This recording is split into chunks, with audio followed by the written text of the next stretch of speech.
تا اینجا در خصوص ویرایشگرهای میدی هر چیزی که دیدیم توی بخشی بود تحت عنوان کی ادیتور. شما وقتی که روی نوار میدی کلیک میکنید میبینید که نوشته کی ادیتور، سکور ادیتور، درام ادیتور، لیست و این پلیس ادیتور. پس ویرایشگرهای میدی ما میتونه غیر از کی ادیتور بر اساس ساختار و انتخاب ما تغییر کنه. یعنی ساختار ساز ما باعث میشه که ما انتخاب کنیم که با چه ویرایشگری راحت تر خواهیم بود. الان من میخوام راجع به درام ادیتور یه صحبتی کنم. ببینیم که اینجا اگر بخوایم بیت سازی یا درام نویسی رو داشته باشیم با درام ادیتور به چه شکلی خواهد بود. اولین کار ایجاد یک ترکی هست که بتونیم درامز رو داشته باشیم، یعنی یک گروو ایجنت و اد ترک رو بزنیم، یک بانک لود کنیم براش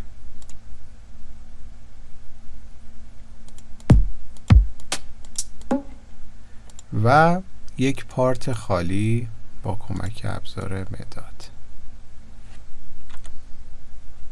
حالا به جایی که این کی ادیتور رو داشته باشیم من ترجیح میدم که در ابتدا یک کلیک بزنیم روی کلیپ انتخابیمون و بعد اینجا اوپن درام ادیتور رو انتخاب کنیم. این درام ادیتور همونجور که میبینید اسم المان‌های درامز رو برای ما نوشته: بیس درام، ساید استیک، سنیر، هند کلپ و تمام این المان‌هایی که اینها استاندارد جنرال میدی هست و به ترتیب روی نوت‌هایی هم که چیده شده همون استانداردی هستش که اگر شما احیانا با کیبورد ساز نواخته باشید میبینید که تو بانک صدای درامزش روی 2 اکتاو اول یعنی 2 اکتاو 1 دقیقاً بیس درام نشسته. حالا من میخوام اینجا شروع کنم به نوشتن نوتا. استاندارد کلا ساختار موسیقی الکترونیک و کارهایی که الان رایج هست روی 1/16 ولی خب شما میتونید تمام اینها رو، این گرید سایز ها یا این اسنپ ها رو تغییر بدید. از این بالا ما درام استیک رو انتخاب میکنیم، همون استیکی هستش که نوازنده درامز میخواد اجرا کنه و الان شما شاهد این هستید که اگر یک مقدار از دور بررسی کنیم این ساختار رو، یک میزان 4 ضربی داریم، هر ضربش به 4 قسمت مساوی تقسیم شده. یعنی اگر اینجا ما بیایم روی هر کدوم از اینها بزنیم، ضرب اول، ضرب دوم، ضرب سوم و ضرب چهارم. حالا اینها هر کدوم بر اساس یک ولوسیتی مشخصیه. یعنی اگر شما کلیک میکنید و کماکان کلیک رو نگه میدارید، موس رو به سمت پایین حرکت بدید، میبینید که داینامیک یا ولوسیتی هم داره در لحظه تغییر میکنه.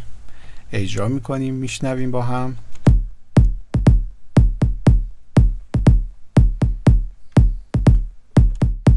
و حالا اسنیر کجا قرار باید بگیره؟ روی ضرب‌های 2 و 4.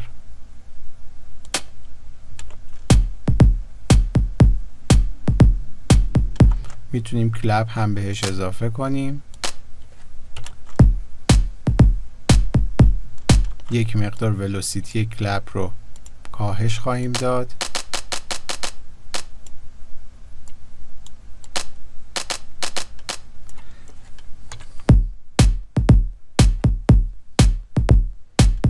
خب حالا مثلا میریم سراغ کلوز هتمون. وقتی که روی این قسمت کلیک میکنید جنس صداهاش رو دارید. اگر از همین ابتدا اینا رو خورد رسم کنیم میبینیم اینها توی هر ضرب 4 تا تونستیم بچینیم، به خاطر این تنظیمات اسنپیه که اینجا وجود داره. یعنی این خونه ها هر کدوم یه دونه دولا چنگ برای من اجرا کرده.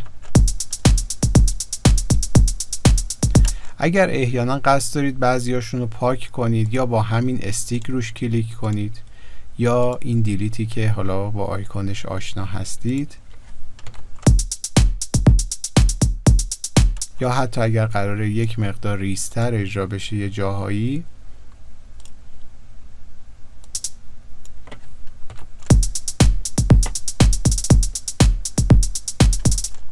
اگر کل این مجموعه رو ما سلکت کنیم، یعنی کنترل رو نگه داریم یا اینجا به این شکل تمام اینها رو سلکت کنیم، میتونیم بریم سراغ ولوسیتیشون. این لین نمایش داده نشه remove this lane و فقط متمرکز باشیم روی این ساختار. با توضیحاتی که قبلا دادیم خیلی راحت میتونیم مثلا روی اینها یک حالت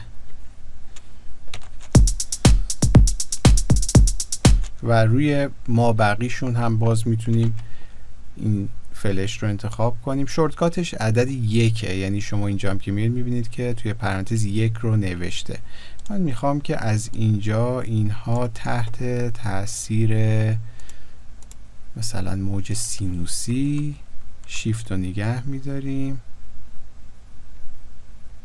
تنوع داینامیکی اینجا داشته باشیم، یه دونش دستی ادیت میکنیم.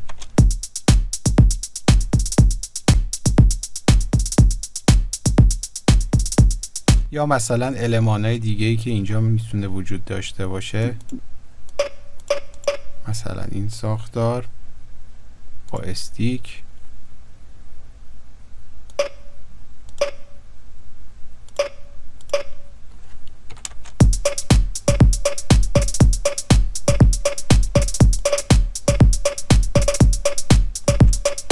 حتی اگر مد نظرتون این باشه که مثلا با ساختار تریوله این اتفاق آخر اجرا بشه، در مثلا 1 ضرب 3 قسمت تقسیم بشه، شما اینجا میتونید کلیک کنید 1 8 به صورت تریپلت انتخاب بشه، اینا رو پاک کنیم و به این صورت